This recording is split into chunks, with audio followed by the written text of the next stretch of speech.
Ich muss Ihnen leider mitteilen, dass wir heute über dem französischen Departement Alpes-et-Haute-Provence in Südfrankreich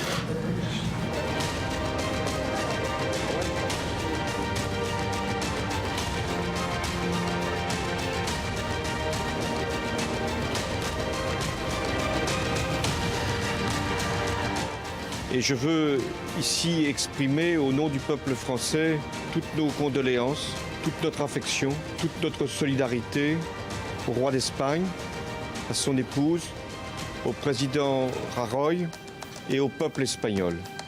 C'est une terrible épreuve.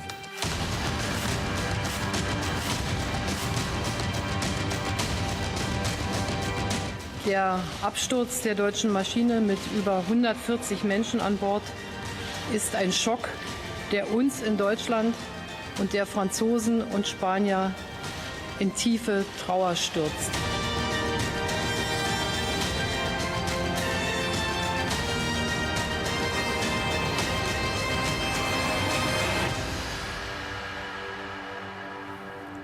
Bonsoir à tous, on ouvre donc une page spéciale consacrée à cette catastrophe aérienne qui s'est produite ce matin au-dessus des Alpes françaises. Un Airbus A320 de la compagnie allemande Germanwings qui s'est écrasé, vous le voyez, sur cette zone qui a été ensuite balayée par les recherches tout au long de cette journée, tout près de la station de sport d'hiver de Pralou dans les Alpes de Haute-Provence. L'avion avait décollé de Barcelone pour se rendre ensuite à Düsseldorf, mais donc il a effectué cette chute et s'est écrasé au-dessus des Alpes. On va essayer d'explorer les différentes pistes ce soir retenues par les enquêteurs, alors que évidemment une vague d'émotion et de deuil submerge les pays concernés, l'Espagne évidemment principalement et l'Allemagne, et puis bien sûr la France où s'est produite donc cette tragédie aérienne. On va parler de tout cela avec ici même Léa Berdugo, bonsoir, qui suit minute par minute ce qui se passe depuis ce matin. On a le plaisir également d'accueillir le commandant Mickey Katz, bonsoir. Vous êtes pilote expert aéronautique. Vous nous donnerez donc votre avis sur évidemment les pistes et les explications possibles après cette tragédie, car pour l'instant, toutes les pistes sont envisagées, même si rien n'indique qu'il puisse s'agir d'un acte terroriste. On va revenir d'abord sur les faits avec Elsa Pariente. Décollage de Barcelone à 10h ce matin, atterrissage prévu à 11h55 à Düsseldorf. Mais à 10h31, l'Airbus A320 de la compagnie Germanwings entame une forte descente. Une descente d'environ 1 km par minute durant 8 minutes, jusqu'à ce que les radars perdent sa trace. Pas de signal de détresse émis. C'est une conjonction entre une perte de contact radio et la descente de l'appareil qui a conduit le contrôleur aérien à déclencher la phase de détresse. C'est ce que rapporte la Direction générale de l'aviation civile. L'avion s'écrase entre Digne et Barcelonnette où des débris ont été retrouvés. Bilan du crash, 150 morts, parmi lesquels 144 passagers et 6 membres d'équipage.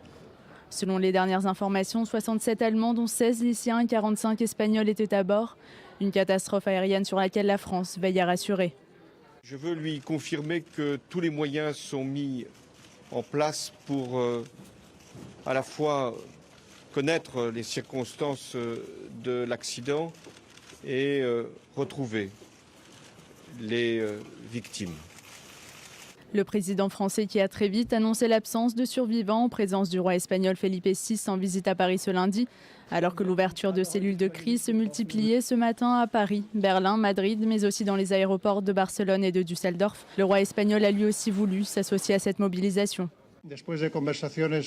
Suite à des conversations que nous avons menées entre le président François Hollande et le chef du gouvernement Mariano Rajoy, nous avons décidé d'annuler ce voyage, de le suspendre en espérant pouvoir trouver des dates à l'avenir où nous pourrons poursuivre cette visite dans laquelle nous avions mis beaucoup d'efforts, beaucoup de travail, beaucoup d'enthousiasme et toute l'importance que méritent les excellentes relations que nous avons entre la France et l'Espagne en ce moment. Alors que le Premier ministre espagnol Mariano Rajoy et la chancelière allemande Angela Merkel ont annoncé qu'ils se rendraient demain sur les lieux de l'accident, le ministre de l'Intérieur français Bernard Cazeneuve est arrivé sur place dans l'après-midi. L'occasion de faire un point sur les moyens déployés dans cette zone enneigée et difficile d'accès, puisque située à plus de 2000 mètres d'altitude.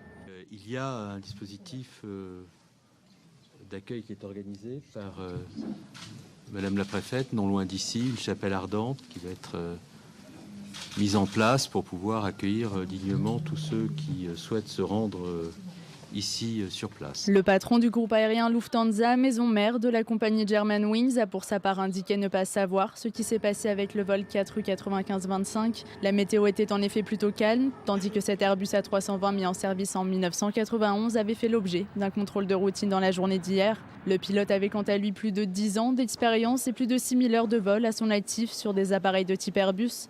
L'analyse des boîtes noires retrouvées plus tôt dans la soirée devrait permettre d'éclaircir les conditions de ce drame aérien, le plus grave survenu sur le territoire français depuis 1981.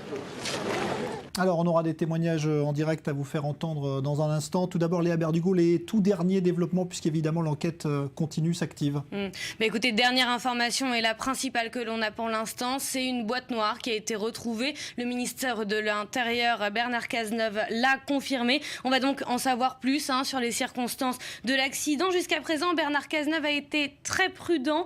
L'enquête permettra de déterminer les causes de ce drame, a-t-il dit. Alors, on a eu d'autres informations. Un député qui a survolé la zone dit avoir aperçu des débris et des morceaux de corps humains. D'ailleurs, maintenant, la zone du crash a été interdite d'accès. Elle a été bouclée. Le survol aérien est interdit par arrêté préfectoral. Alors, concernant l'enquête, on s'en doute, les moyens vont être intensifiés, notamment les moyens humains. Le bureau d'enquête et d'analyse envoie une équipe de 7 enquêteurs accompagnés de conseillers techniques d'Airbus sur les lieux de l'accident. Ils seront également accompagnés d'enquêteurs allemands, leurs homologues. Un point presse va être organisé demain dans l'après-midi. Et puis côté politique, une information qui est importante également, François Hollande va accueillir la chancelière allemande Angela Merkel et le Premier ministre espagnol Mariano Rajoy demain en France sur les lieux de l'accident. D'ailleurs, un deuil national de 3 jours a été décrété à partir de minuit en Espagne ce soir.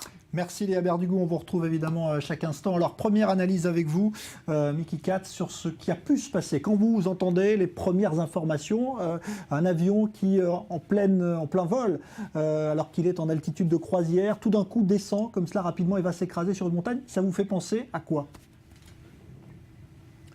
Ce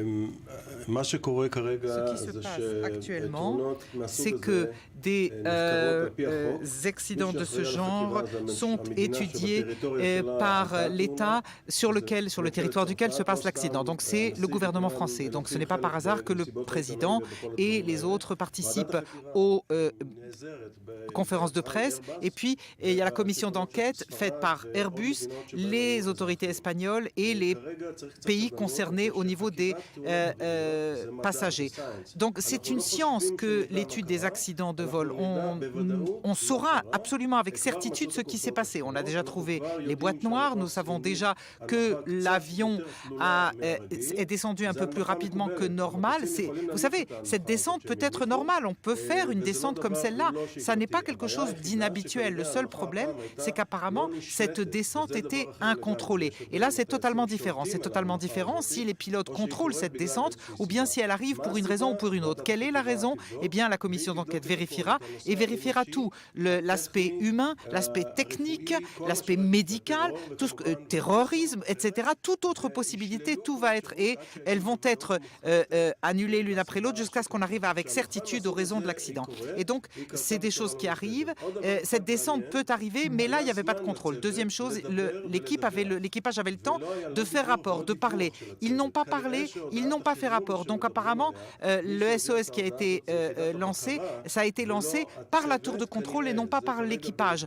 Et donc encore une fois, c'est en train d'être vérifié. Mais on a trouvé les boîtes noires, on trouvera la seconde et la zone de l'accident est certainement difficile d'accès, mais le gouvernement français, dès le départ, a investi tout ce qui est possible pour trouver tout ce qui est possible de trouver, pour trouver la réponse. C'est du point de vue légal, c'est comme ça que ça se fait. Dans un pays comme la France, c'est évident que les choses vont être faites à fond et jusqu'au bout. Encore une chose, les pilotes sont les premiers à vouloir savoir ce qui s'est passé parce que l'aviation fonctionne de telle manière que l'on étudie chaque incident pour savoir ce qui s'est passé et en tirer les leçons pour s'assurer que de tels accidents n'arrivent plus.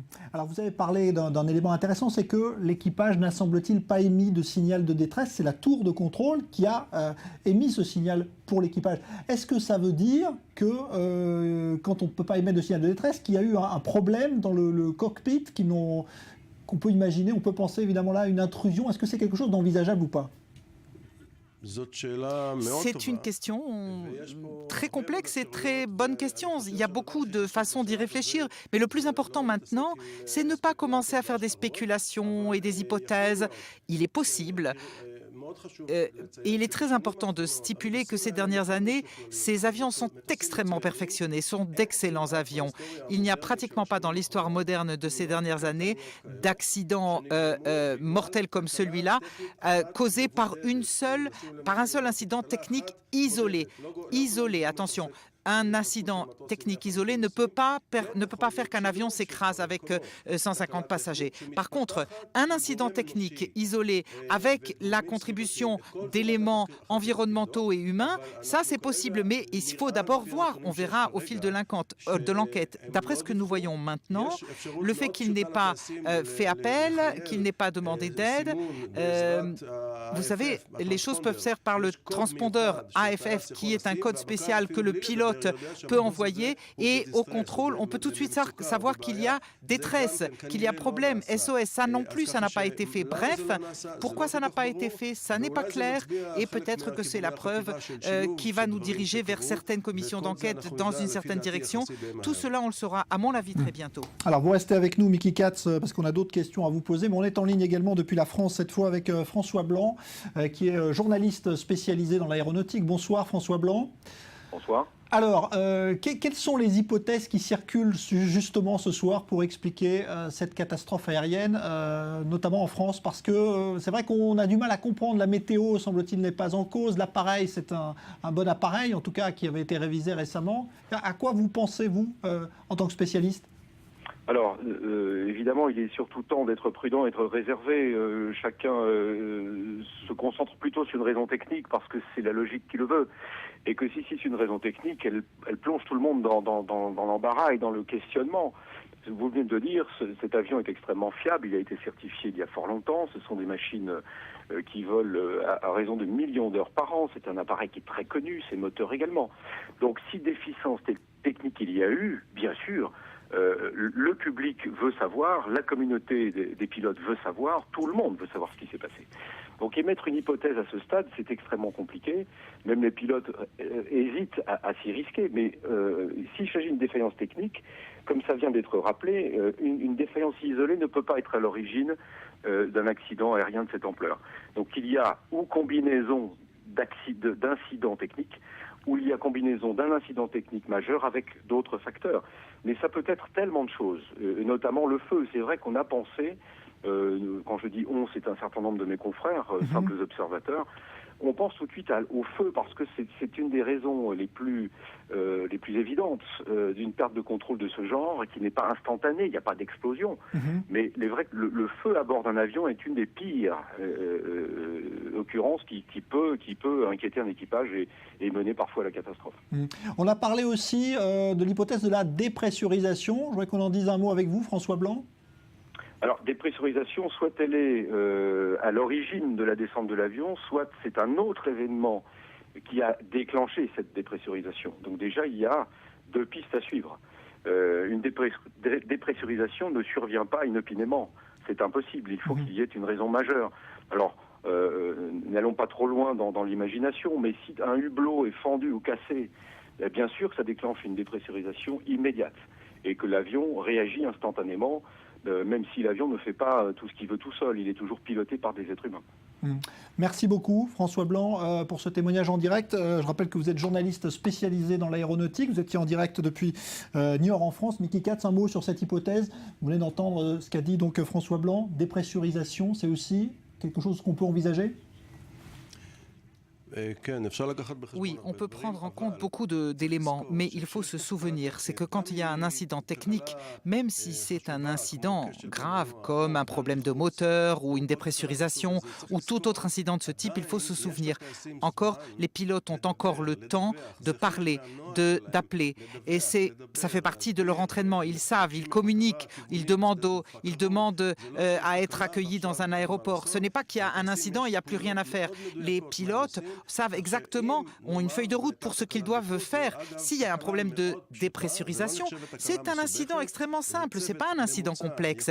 N'importe quel équipage peut réagir à ce type en descendant à 10 000 pieds et atterrit, par exemple, à Marseille ou dans un aéroport proche. Il y a beaucoup d'aéroports dans ce coin. Et comme cela a été dit, et c'est exact, un seul incident technique isolé ne peut pas faire s'écraser un avion. C'est comme ça que ça fonctionne. Par contre, la combinaison de plusieurs incidents, l'incident technique avec des incidents humains et autres, cela peut arriver. Autre chose qu'il a évoqué, c'est la fumée.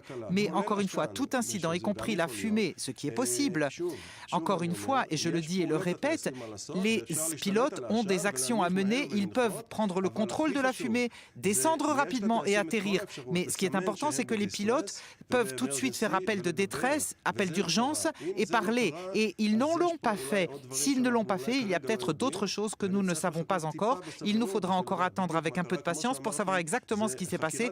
Comme je l'ai dit, les enquêtes sur les accidents, c'est de la science. Ce n'est pas de la divination. On saura exactement ce qui s'est passé et certainement en Europe, au centre de l'Europe, où la commission d'enquête française fait partie des meilleures au monde. Et bien entendu, il y a beaucoup de questions qui ont été posées. C'est une excellente compagnie, des excellents avions qui volent dans le monde entier, aux États-Unis, en Australie, en Europe.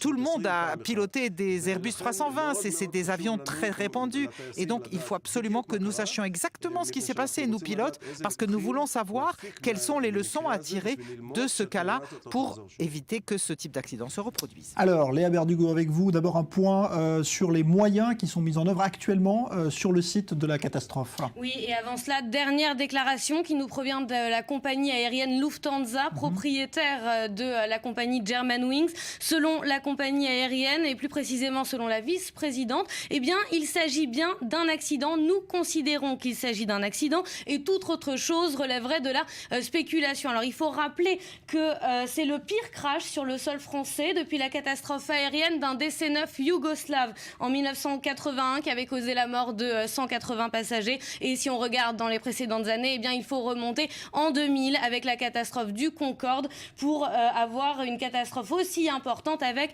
113 morts. Alors concernant les moyens, celui qui dirige la gendarmerie de la région PACA, Provence-Alpes-Côte d'Azur, où s'est déroulé le crash, eh bien, a déclaré que les secours font face à de nombreuses difficultés. En premier lieu, les conditions météorologiques, on en a parlé. On attendait de la neige, de la pluie, des conditions extrêmement difficiles. La Seine était très difficile d'accès. On y accède seulement par hélitreuillage. Il y aura également des équipes au sol qui vont être déployées. Et puis la municipalité de Seine-les-Alpes, à côté de la scène du crash, a annoncé avoir mis un gymnase et une salle à disposition pour accueillir les familles des victimes, la presse. Une cellule psychologique a également été mise à disposition. Et puis enfin, le ministre de l'Intérieur a énuméré un peu plus tôt dans la journée les moyens d'enquête et de secours qui ont été mis en place et qui vont être renforcés au cours du temps. 300 sapeurs-pompiers, 300 militaires de la gendarmerie nationale, 10 hélicoptères et un avion militaire. Merci Léa Berdugo, on suit évidemment tout cela à tout moment avec vous. Alors 150 morts, c'est le bilan donc de cette tragédie aérienne. On va revenir en images sur les hypothèses envisagées depuis ce matin et on est toujours évidemment avec le commandant Mickey Katz ici. Tout d'abord, Elsa Mourgue pour les hypothèses. Si pour le Premier ministre français, aucune piste ne peut être écartée, certaines hypothèses retiennent l'attention des spécialistes, tandis que d'autres ont été abandonnées. D'après les experts, il ne s'agit ni d'une maladresse du pilote très expérimenté, ni d'une volonté de sa part de s'écraser.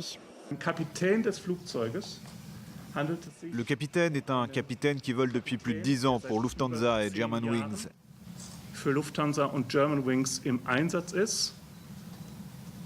Il a plus de 6000 heures de vol sur des Airbus à son actif. Exclut également la piste de mauvaises conditions météorologiques ou encore celle d'une collision avec un autre appareil, car les contrôleurs aériens auraient pu le remarquer sur leur radar. Une autre hypothèse est celle d'un attentat ou d'une explosion à bord, envisageable mais peu probable d'après les premiers éléments de l'enquête. L'âge de l'avion, 25 ans, avait dans un premier temps été mis en cause, mais a d'ores et déjà été écarté par la compagnie. Les normes d'entretien appliquées au sein du groupe Lufthansa sont reconnues mondialement et sont très élevées. Du moment que vous avez un programme d'entretien en place et suivez toutes les procédures avec le constructeur, l'âge d'un avion ne pose pas vraiment de problème. Après élimination, 2 hypothèses semblent les plus plausibles. Celle du problème technique, bien que l'Airbus ait été contrôlé jeudi dernier, un problème de moteur n'est pas totalement exclu. Enfin, ce qui retient le plus l'attention des spécialistes, c'est la thèse de la dépressurisation. Bien que très rare, il est possible qu'une fissure dans un hublot ou dans la structure de l'avion soit à l'origine du crash. Cela expliquerait pourquoi l'avion qui volait à 12 000 mètres n'est pas tombé à pic, mais en descente contrôlée.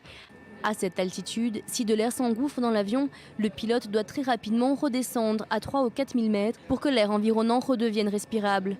Une procédure connue des pilotes, mais en cas d'absence d'oxygène, l'évanouissement intervient très vite, ce qui expliquerait que les pilotes n'aient pas donné l'alerte et n'aient pas pu redresser l'Airbus qui se dirigeait vers une zone montagneuse. Alors, témoignage en direct, maintenant on va se rendre sur place, donc tout près de l'endroit où s'est produit cette catastrophe, à Pralou, station de sport d'hiver bien connue des habitants du sud de la France. Sandrine Boisset, vous êtes en ligne avec nous, bonsoir. Oui, bonsoir. Vous dirigez l'office de tourisme de Pralou, donc vous êtes également adjointe au maire de la commune dont dépend cette station. Comment vous avez vécu et entendu peut-être ce qui s'est passé ce matin? Racontez-nous. Alors en fait, ce matin, je me trouvais au garage municipal avec les employés municipaux à l'extérieur du garage et nous avons entendu un bruit sourd qui nous a interpellés. Au début, on a pensé à une avalanche, mais bon, c'était pas vraiment représentatif d'une avalanche. C'est la première chose qui nous est venue à l'esprit forcément. J'ai immédiatement appelé le major de la gendarmerie de Barcelonnette qui m'a dit que c'était un crash d'avion. Mais il n'avait pas plus d'informations ni sur la localisation exacte du crash. Donc là, j'ai pris la décision d'appeler le conseil général pour voir s'ils avaient des informations. Au moment où je les ai appelés, ils n'en avaient pas. Ils m'ont rappelé 5 minutes après pour me confirmer l'accident. Suite à ça, on a rapidement vu des hélicoptères de l'armée voler au-dessus du secteur pour essayer de localiser le lieu de l'accident. Donc en fait, c'est dans un massif qui est derrière Pralou, en fait, au sud de Pralou, un massif escarpé et isolé, qui est difficile d'accès, effectivement. Et phénomène étrange, mon mari se trouvait sur les pistes au moment de l'accident. Il était au sommet du domaine skiable de Pralou et il a vu un avion à basse altitude. Il s'est fait la réflexion, il s'est dit que c'était étrange, cet avion vole bas. Et effectivement, les informations se recoupant, c'était bien ça. Ouais. Un mot sur les conditions météo ce matin au-dessus de Pralou, elles étaient plutôt bonnes? Elles étaient plutôt bonnes. C'était nuageux, mais la couverture nuageuse n'était pas très basse. Non, c'était plutôt bon. La couverture nuageuse est descendue dans l'après-midi, mais ce matin, c'était correct. Il n'y avait pas de vent et pas de mauvaises conditions. Bon, et vous entendez actuellement, j'imagine, toujours, ou peut-être que ça a cessé avec la nuit, mais en tout cas le balai des hélicoptères, il y a eu toute la journée? Alors non, on les a entendus pas mal ce matin, nous, avant qu'ils localisent le site, parce qu'en fait, c'est un massif qui est dans le massif, c'est à peu près une dizaine de kilomètres à l'arrière de la station de Pralou. Hein. Donc nous, maintenant, on n'entend plus parce que ça se passe vraiment derrière le massif. On les a beaucoup entendus ce matin lors des recherches, quand leur secteur de recherche était beaucoup plus grand. Mais c'est vrai que maintenant, nous n'entendons plus rien sur le secteur. Merci beaucoup, Sandrine Boisset. Je rappelle donc que vous présidez l'office de tourisme de Pralou. Vous étiez en direct avec nous. Vous avez donc assisté quasiment en direct à ce qui s'est passé. Mais Kikatz, quand on entend donc ce témoignage d'un avion qui a volé, semble-t-il, normalement, en tout cas sans donner de signes étranges, jusqu'au bout, 8 minutes de descente, ça paraît long quand même. 8 minutes, selon mes calculs, même un peu moins, de 38 000 pieds à 6 000 pieds. Il a descendu en 6-7 minutes. C'est une descente qu'un avion peut faire, est capable de faire. Parfois, on le fait même.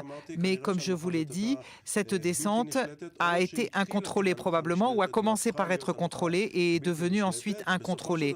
En fin de compte, au moment de l'arrivée au sol, évidemment, quand on regarde, on voit de façon très étrange un avion qui descend alors qu'il ne devrait pas y être jusqu'à ce qu'il s'écrase. C'est pas qu'il a volé bas au-dessus des Alpes, il n'y est pas arrivé de manière orientée, mais on peut déjà entendre que les rapports du sol disent qu'il n'y avait pas de feu ou de fumée, mais l'avion était bas. Parce que sinon, les gens l'auraient dit, les témoins l'auraient dit, apparemment, il n'y avait pas de feu ou de flamme. Donc, encore une fois, c'est étrange. Il faudrait savoir ce qui s'est passé là. Il y a beaucoup de points d'interrogation et, bien entendu, nous aurons les réponses et toutes les possibilités actuellement restent ouvertes. Merci Mickey Katz. On va évidemment rappeler que vous êtes commandant de bord et expert en aéronautique ici en Israël. Merci pour ce témoignage. Effectivement, on est au début de l'enquête. On va revenir avec vous, Léa Berdugo, sur les derniers éléments, notamment les nationalités des victimes qui étaient à bord de cet appareil. Oui, exactement. Alors, il y aurait des Allemands, il y a eu des Allemands, des Turcs, des Espagnols, peut-être un Israélien, mais ce n'a pas encore été confirmé. Ce que l'on sait, ce qu'ont confirmé les autorités françaises, pour le coup, c'est qu'il n'y avait pas de ressortissants français dans l'avion. Alors, concernant d'autres informations qui nous sont parvenues jusqu'à présent, concernant l'identification des corps, un lieutenant-colonel de la gendarmerie a déclaré que l'identification des corps allait commencer demain, sans préciser combien de corps étaient concernés par cela. On a également le patron d'Airbus qui se serait déplacé déjà sur les lieux du crash, et puis une nouvelle vidéo qui a été diffusée par le ministère de l'Intérieur qui montre une région totalement escarpée par le crash. On va rappeler également, Léa Berdugo, que depuis ce matin, le gouvernement français, dans son ensemble, s'est mobilisé massivement. Oui, et le ton est ferme. On voit une volonté des autorités de se montrer présente, et plus que présente. Quelques minutes après le crash, le président de la République, François Hollande, a improvisé une déclaration. Il a exprimé toute sa gratitude aux familles des victimes. Puis, quelques temps après, c'était au tour du Premier ministre Manuel Valls de prononcer un discours devant l'Assemblée nationale. Une procédure assez inhabituelle. Je vous propose de l'écouter.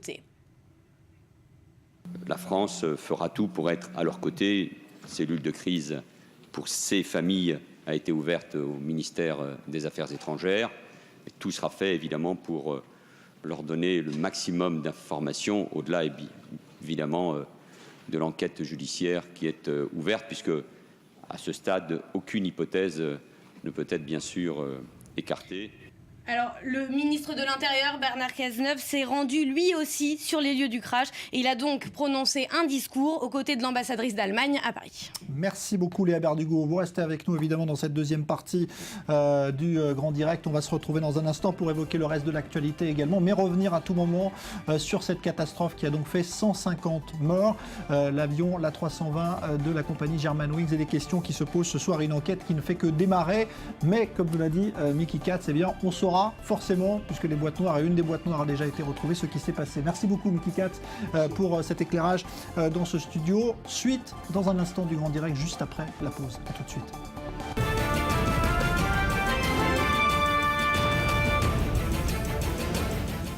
Catastrophe aérienne ce matin au-dessus des Alpes françaises. Un Airbus A320 de la compagnie Germanwings s'est écrasé en pleine montagne avec 150 personnes à bord. Aucune thèse n'est écartée. Ce soir, mobilisation importante à la fois en Allemagne, en Espagne et en France où s'est produit donc cet accident. On y revient dans un instant. Accusation d'espionnage visant Israël. C'est un journal américain qui affirme que les Israéliens auraient espionné les négociations sur le nucléaire menées directement entre les Américains et l'Iran. Israël dément.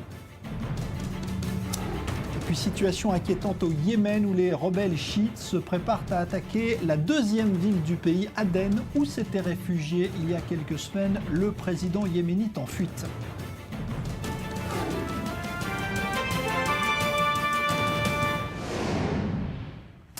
Retour donc à présent sur cette catastrophe aérienne, cet Airbus A320 qui s'est écrasé ce matin au-dessus des Alpes de Haute-Provence. En France, d'importants moyens sont mobilisés. Le récit tout de suite d'Elsa Parienté. Décollage de Barcelone à 10h ce matin, atterrissage prévu à 11h55 à Düsseldorf. Mais à 10h31, l'Airbus A320 de la compagnie Germanwings entame une forte descente. Une descente d'environ 1 km par minute durant 8 minutes, jusqu'à ce que les radars perdent sa trace. Pas de signal de détresse émis.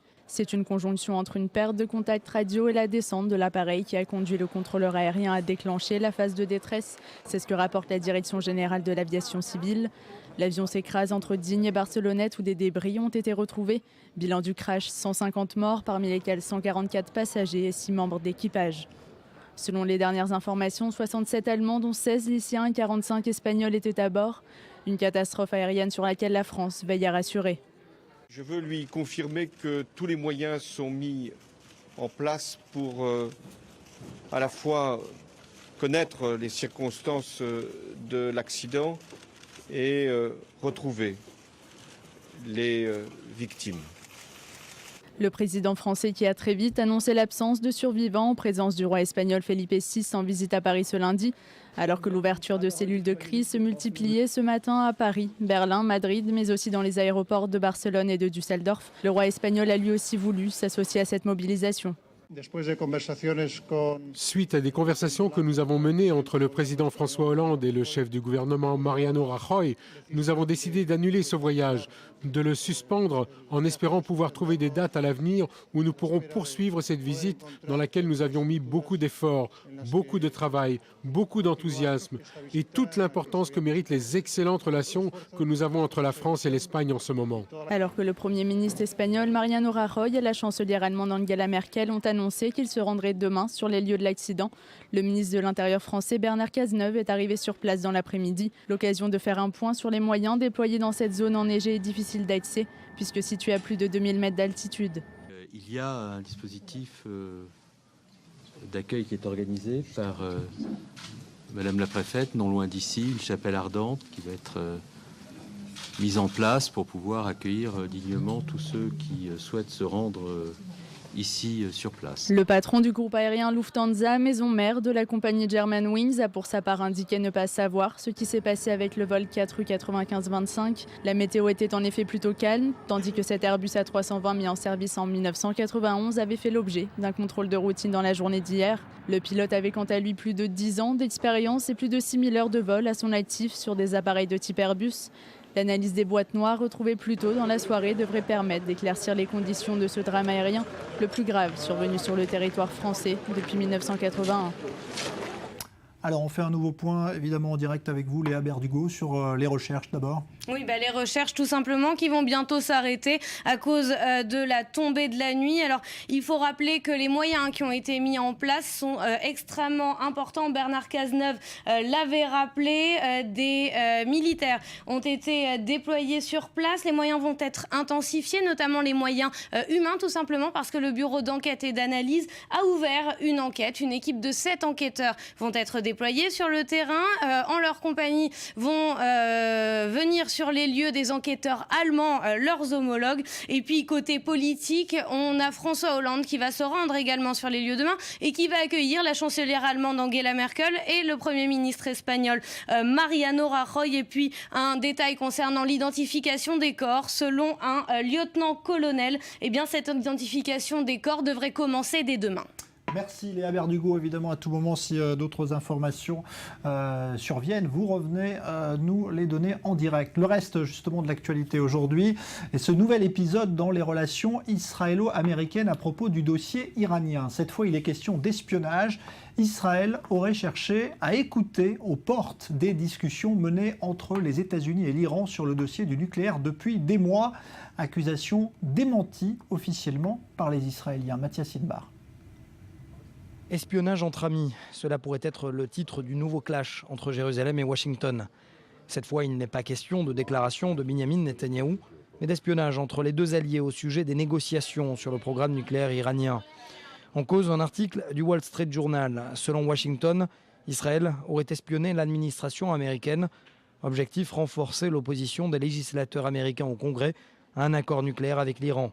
Ce n'est donc pas la question de l'espionnage qui est ici remis en question, mais bien l'utilisation des informations recueillies. Car dans le même temps, Washington ne confirme pas l'écoute d'officiels israéliens par la NSA. L'information du Wall Street Journal a été immédiatement démentie en bloc par la plupart des ministres israéliens concernés par ce dossier. Avec en tête Moshe Ya'alon, quelqu'un a apparemment un intérêt à attiser les conflits ou y a apporté une touche négative, s'est défendu ce dernier. Pour le ministre de la Défense, Israël n'a jamais espionné les États-Unis. Une réaction avant tout protocolaire qui omet sans doute l'un des pires scandales sécuritaires dans les relations israélo-américaines, à savoir l'affaire Jonathan Pollard, ancien agent de la NSA, emprisonné depuis plus de 30 ans pour avoir transmis des secrets au Mossad. Pour Israël, ces renseignements ont été collectés par la surveillance de leaders iraniens et par des informations venant de responsables européens, notamment français. Pour l'heure, Jérusalem déclare n'avoir reçu aucune plainte officielle de Washington. Au Yémen, tout porte à croire que les rebelles chiites préparent une bataille pour la prise d'Aden. C'est la deuxième ville du pays où s'est d'ailleurs réfugié le président Haïdi en fuite après l'arrivée des rebelles. Le risque d'extension de ce conflit à toute la région grandit donc un peu plus. Maxime Pérez. À chaque heure, le Yémen s'enfonce un peu plus dans la division et le chaos. Les miliciens chiites continuent de faire route vers le sud du pays. Leur objectif, Aden, là où est retranché le président Mansour Hadi, le seul reconnu par la communauté internationale. Sur la route menant à la deuxième ville du pays, des tribus sunnites favorables au pouvoir en place mobilisent des forces en prévision de la bataille d'Aden. Pour l'heure, elles ne parviennent pas à ralentir la progression des Houthis, qui viennent de s'emparer de la ville de Kirch, à une centaine de kilomètres d'Aden. Conscient que la situation est critique, le chef de la diplomatie yéménite a lancé un ultime appel aux pays arabes de la région. Il espère une intervention militaire. Nous avons demandé cette aide dans l'urgence car le facteur temps n'est pas en notre faveur, et en particulier ceux qui ont la légitimité constitutionnelle. Tout cela n'est pas dans l'intérêt des citoyens yéménites. Ils ne souhaitent pas voir plus de sang et une nouvelle détérioration de la situation. Plus l'intervention aura lieu rapidement, moins elle sera coûteuse. Premier pays à entendre cet appel, l'Arabie Saoudite qui redoute les conséquences d'une ingérence prolongée de l'Iran au Yémen. Depuis Riyad, le ministre Saoud Al-Faisal a adressé une ultime mise en garde aux forces chiites. En plus des pays du Golfe, la Grande-Bretagne, la France et surtout les États-Unis ont entamé des concertations. Pour Washington, le dilemme est d'autant plus grand que ces derniers militaires ont quitté le Yémen et son ambassade a déjà été évacuée. Je dirais qu'il y a une coopération sécuritaire continue entre les États-Unis et l'appareil sécuritaire du gouvernement Hadi. Les États-Unis disposent toujours de moyens dans la région qui nous permettent de prendre les mesures nécessaires de manière à accentuer la pression contre des cibles extrémistes et d'assurer la sécurité des Américains. Malgré le risque d'une déflagration régionale, le leader charismatique des chiites, Abdelmalek Houthi, continue d'appeler à la mobilisation générale et menace de s'emparer de tout le pays. L'ONU, qui redoute un scénario de guerre civile à la syrienne, favorisé par la forte présence d'Al-Qaïda, a réuni une première fois le Conseil de sécurité. À ce stade, son émissaire au Yémen, Jabal Ben Omar, écarte l'idée que le pays puisse tomber totalement sous la coupe des miliciens chiites. En Israël, c'est demain soir que le président Rivlin appellera officiellement Benyamin Netanyahou à former un nouveau gouvernement issu des dernières élections. Alors justement, on va se demander à quoi va ressembler ce gouvernement. Daniel Haïk, bonsoir. Bonsoir, Jean. Analyste politique sur i24 News. On a une coalition théorique. Est-ce que ça va vraiment rester au sein de cette coalition ? Dans l'absolu, oui. Maintenant, les choses ont l'air bien plus compliquées qu'elles ne le paraissent. D'abord, Benyamin Netanyahou n'attend pas que Reuven Rivlin lui confie officiellement le soin de former cette coalition gouvernementale. Il a entamé ses consultations avec ses principaux futurs potentiels partenaires. Il a rencontré par exemple Avigdor Lieberman, il doit rencontrer ce soir Moshe Kahlon. Et le problème majeur, c'est la répartition des portefeuilles. Dans l'absolu, on pourrait penser que le problème majeur d'une coalition gouvernementale, c'est la plateforme politique de cette coalition. Ce n'est pas le véritable problème. Le véritable problème est un problème de portefeuille, de fauteuil ministériel. Et là, Benyamin Netanyahou risque d'avoir des sérieux problèmes, puisque par exemple, Avigdor Lieberman, qui n'a que 6 députés, revendique ni plus ni moins que le ministère de la Défense, et il serait prêt à faire un compromis en obtenant le ministère qu'il connaît bien, c'est le ministère des Affaires étrangères. Donc c'est dire si, par exemple, Lieberman, avec peu de députés, place la barre très haut. Et s'il y a de multiples exigences aussi haut placées de la part de plusieurs responsables de partis, eh bien cela risque de rendre la tâche de Benyamin Netanyahou extrêmement compliquée. Alors on a évoqué également, en tout cas ces derniers jours, un possible gouvernement d'union nationale, même si officiellement personne n'en veut. C'est envisageable. Alors, c'est envisageable, mais pas maintenant. Parce que, je vous le rappelle, le Premier ministre va avoir 28 jours, une première période de 4 semaines pour former cette coalition, avec une possibilité d'un rajout de 2 semaines supplémentaires. Alors, ce n'est pas d'actualité, le gouvernement d'union nationale, pour les prochains jours, pour même les prochaines semaines, mais si, à la fin des 28 premiers jours, Benyamin Netanyahou ne parvient pas à former une coalition solide, et il a véritablement de gros problèmes à pourvoir les portefeuilles ministériels, eh bien alors le président de l'État pourrait être tenté de lui dire « Attention, moi je veux envisager une option de gouvernement d'union nationale ». Il pourrait le suggérer. Et pour plusieurs raisons, cette option pourrait revenir sur le devant de la scène. D'abord parce que Benyamin Netanyahou lui-même est intéressé à l'utiliser comme levier pour faire baisser les pressions, en tout cas les exigences de ses futurs partenaires. Deuxièmement, parce que le président de l'État, on l'a dit, on le sait, veut enclencher une démarche concernant la réforme du système électoral. Et puis aussi parce qu'il y a de véritables problèmes importants concernant la communauté internationale, avec les États-Unis, avec Barack Obama, avec l'Union européenne, et qu'il est toujours mieux d'avoir un élément de gauche ou de centre-gauche qui puisse rentrer au sein de la coalition gouvernementale. Alors ce ne serait peut-être pas un gouvernement d'union nationale, mais ce serait un gouvernement élargi qui permettrait par exemple à une des formations, ça pourrait être Yair Lapid, ça pourrait être peut-être même l'union sioniste de Yitzhak Herzog, de rentrer au sein de la coalition gouvernementale. Mais on n'en est pas là. Pour l'instant, personne ne veut en parler officiellement, mais cela pourrait servir les intérêts de Benyamin Netanyahou. Cela pourrait, au niveau international, lui offrir une forme de légitimité qu'il n'a pas pour l'instant. On l'a vu à travers les réactions de Barack Obama. Voilà, on verra donc demain. Tout cela commencera par, donc demain soir, Reuven Rivlin qui va demander officiellement à Netanyahou de former ce nouveau gouvernement. Merci Daniel Haïk, analyste politique. En Tunisie, malgré la présence de plusieurs centaines de personnes, la réouverture du musée du Bardo a été repoussée aujourd'hui pour raison de sécurité. Il y a une semaine, c'est là qu'un terrible attentat avait coûté la vie à 21 personnes, dont 20 touristes étrangers. Les autorités tunisiennes n'ont voulu prendre aucun risque avec ce lieu hautement symbolique pour le tourisme. Julia Guénancien. La réouverture du principal musée tunisien était prévue dans l'après-midi, après une cérémonie organisée par le ministère de la Culture. Le conservateur du musée parlait d'actes symboliques. Des internautes avaient également lancé un appel à manifester devant le musée à cette occasion, en plein cœur de la capitale. Finalement, la réouverture est reportée pour des raisons de sécurité. Qu'importe, environ 250 manifestants ont tenu à se rassembler devant l'enceinte du musée. C'est un groupe de touristes québécois qui sont ici depuis quelques jours. On a décidé de ne pas annuler le voyage. Et aujourd'hui, on a même décidé de faire un détour de notre itinéraire pour venir au musée, juste pour prendre une photo en disant bon bien au peuple tunisien, on est solidaires. Nous avons eu des attentats terroristes nous-mêmes au Canada il y a quelques semaines et il ne fallait pas que ça nous arrête. L'attaque du Bardo fait planer une menace sur le tourisme, secteur vital pour la fragile économie tunisienne. C'est le premier attentat qui touche des étrangers en Tunisie depuis l'attentat contre la synagogue de la Griba à Djerba en 2002. Hamadi Ben Abdesalam a permis d'exfiltrer 30 touristes italiens du musée lors du drame. Ce héros d'un jour admet avoir désormais peur pour le tourisme. Parce que si les bateaux ne reviennent pas, c'est la grande catastrophe du pays. Vous savez, 2 bateaux qui arrivent le mercredi et selon le programme, il va y avoir des bateaux le lundi, les bateaux le mardi, le jeudi. Imaginez 5 bateaux, à bord de chaque bateau, un minimum de 2500 touristes qui descendent. Faites le compte, vous allez voir que c'est 15 à 20 000 touristes par semaine. Le chef du gouvernement tunisien a reconnu que les autorités avaient négligé la menace que représentent les quelques 3000 Tunisiens partis se former aux armes ou combattre en Syrie et en Irak. Des centaines se trouveraient aussi en Libye dans les rangs de groupes djihadistes comme l'État islamique. Environ 500 seraient revenus en Tunisie. Une frappe de drone américain au Pakistan, dans la zone où se terrent les talibans, aurait fait au moins 13 victimes aujourd'hui, 13 combattants donc, qui auraient été ciblés par cette attaque de drone. L'Afghanistan à présent, et la colère qui monte après le meurtre barbare il y a quelques jours d'une femme lynchée par la foule après avoir été accusée d'avoir brûlé le Coran.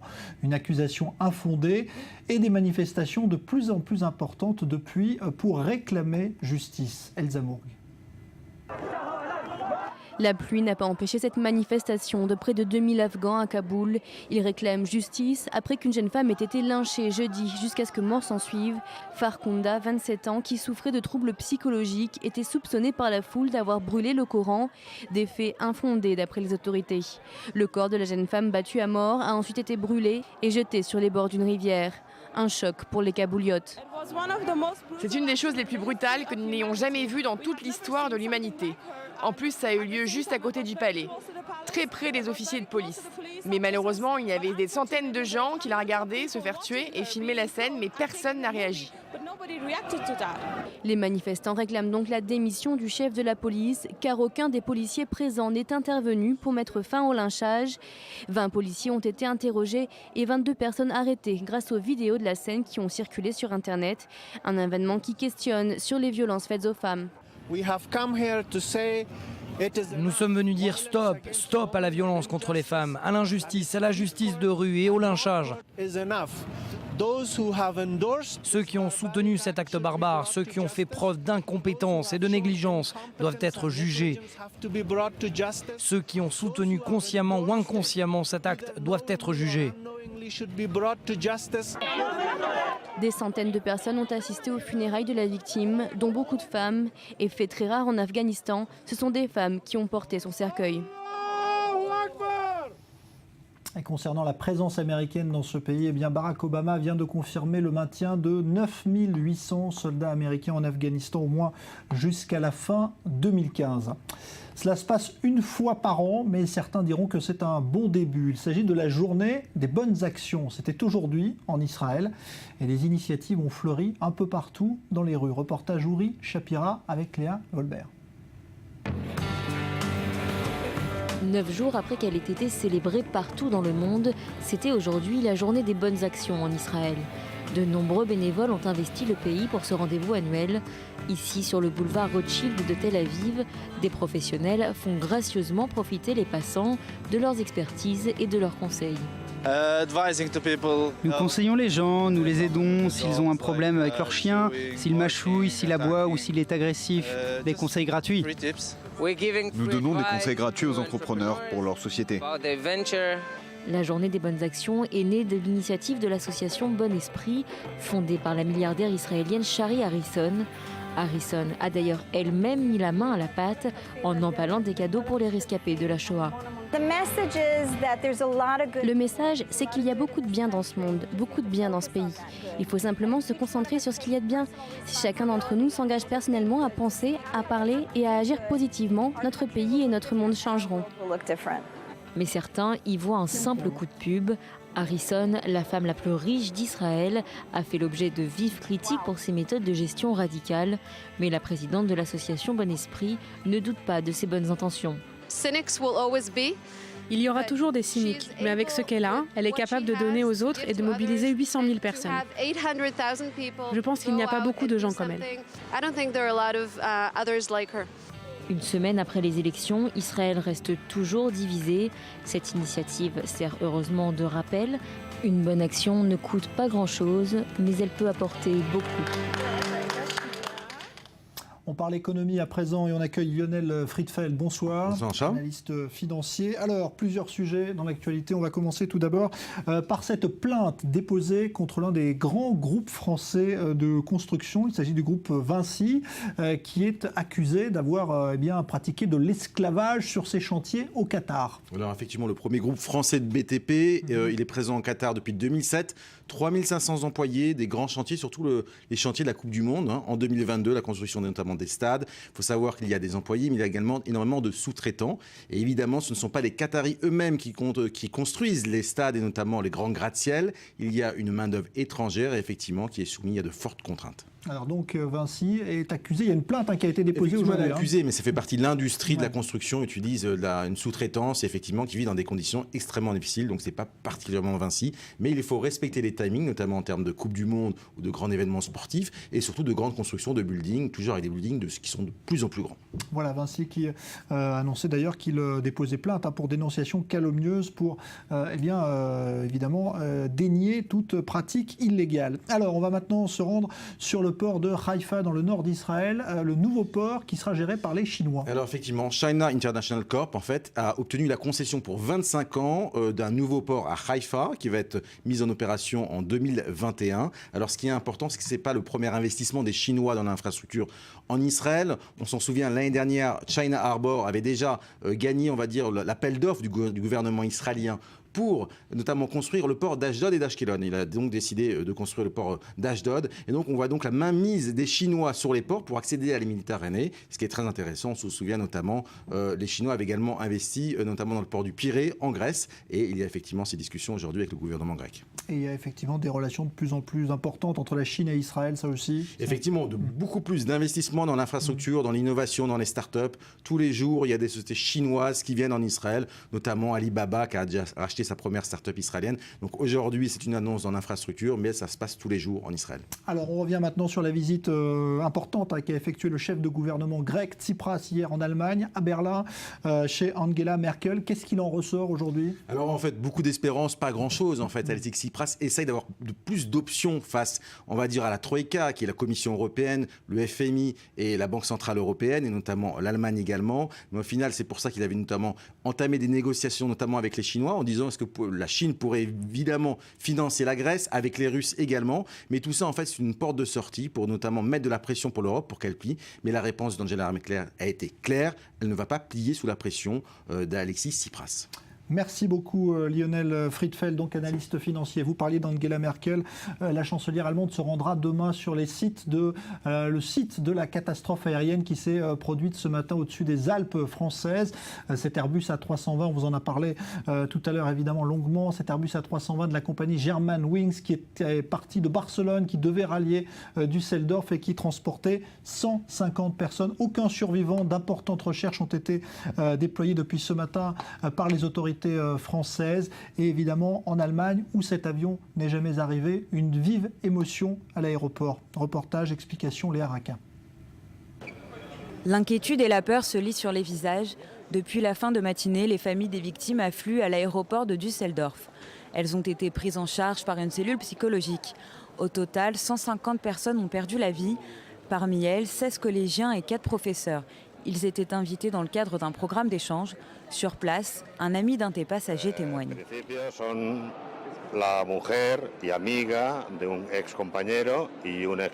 Je connaissais la femme et l'ami d'un de mes très vieux amis depuis plusieurs années. Ces personnes étaient présentes dans cet avion. Face aux événements tragiques de cette journée, une conférence de presse est tenue sur place pour éclaircir certains points. Je pense que nous aurions préféré ne pas avoir à nous rencontrer aujourd'hui. C'est une journée noire pour le transport aérien allemand.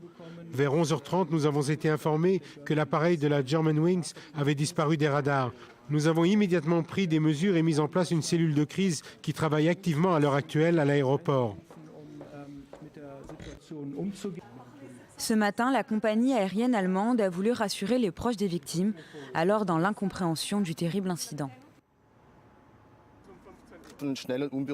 Germanwings fera tout son possible pour aider toutes les personnes touchées aussi rapidement et de manière non bureaucratique, et pour faire de cette situation difficile plus facile pour eux autant que possible. Nous n'avons pas encore d'informations sur les circonstances de l'accident. Je peux vous assurer que nous ferons tout notre possible pour expliquer pleinement ce qui s'est passé. Toutes les autorités compétentes ont déjà été alertées. Nous sommes profondément désolés de ce qui s'est passé.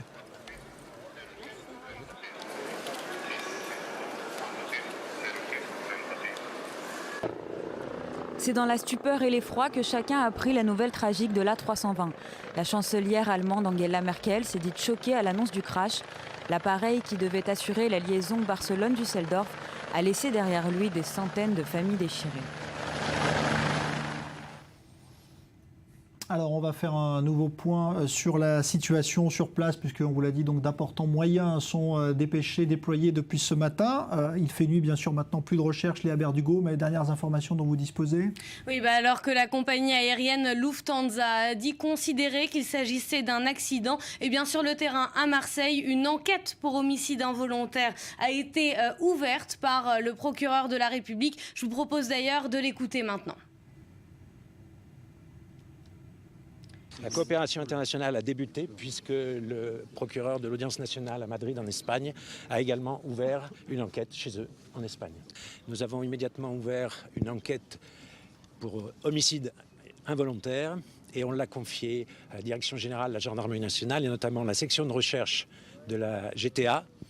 Alors la GTA, il faut dire que c'est la gendarmerie des transports aériens, pour qu'on comprenne bien. Alors un point tout d'abord sur les nationalités des personnes qui se trouvaient dans l'appareil. Normalement 67 Allemands se trouvaient dans l'avion. Il y aurait des Turcs, des Espagnols, peut-être un Israélien, mais pour l'instant nous n'avons aucune confirmation. Alors le procureur de la République a également dit que tout était fait pour que les corps soient identifiés de la manière la plus rapide possible. Et selon un lieutenant-colonel de la gendarmerie, eh bien cette identification va débuter demain. Selon certaines informations, le patron d'Airbus serait également sur les lieux du crash. Et puis, côté politique, on va revenir sur quelques principales informations. Tout d'abord, les politiques français qui se sont exprimés assez rapidement tout au long de la journée, que ce soit le président de la République, que ce soit le Premier ministre, le ministre de l'Intérieur qui s'est rapidement déplacé également. Et puis, on a eu beaucoup de réactions internationales aussi qui nous sont parvenues de la Maison Blanche à Washington, qui a dit